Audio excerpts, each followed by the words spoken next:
only reason a Muslim might fall into this trap of celebrating or congratulating or responding to congratulations by Christians and those who celebrate this pagan religion is because they don't know its origin and they don't know its reality.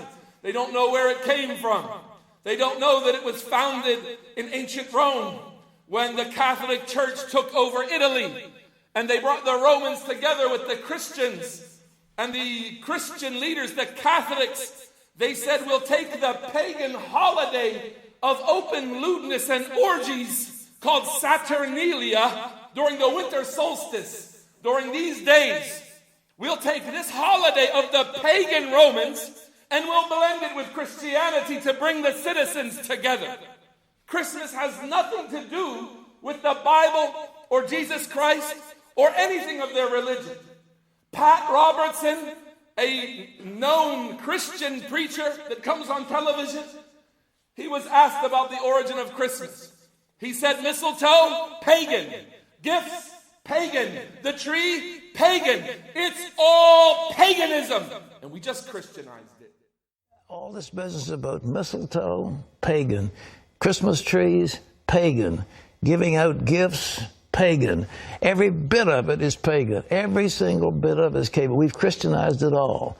And so that's good. And so we have time, we celebrate for Jesus, and everybody gets all misty-eyed. But the truth is, they're all pagan.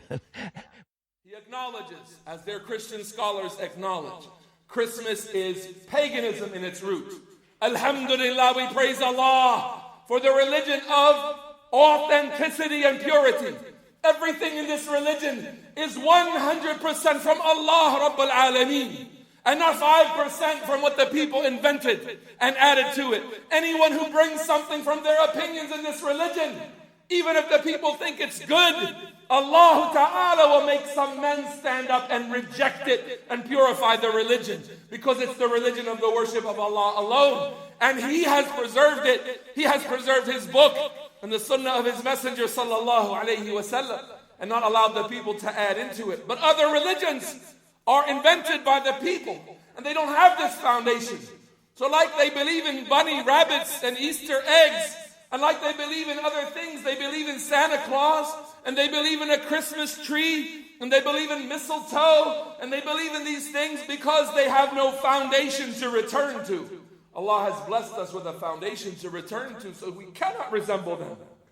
The poet Lucian of Samosata, before the era of Jesus even, he had invented some poetry. And you know the religion of the Romans was asatir, just tales being told. Greek and Roman mythology. They talk about gods and deities in the heavens fighting one another and wrestling for power and whatnot. One of the gods they invented was Kronos, otherwise known as Saturn.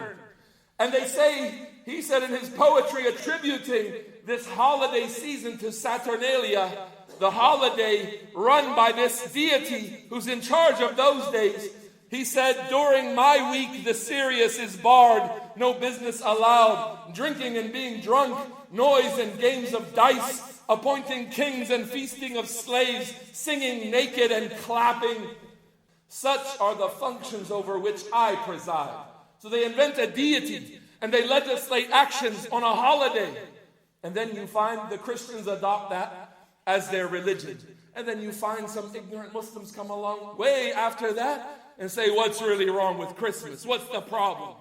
Really, dear brothers in Islam, every bit of it is pagan. Every single bit of it is pagan. We've Christianized it all.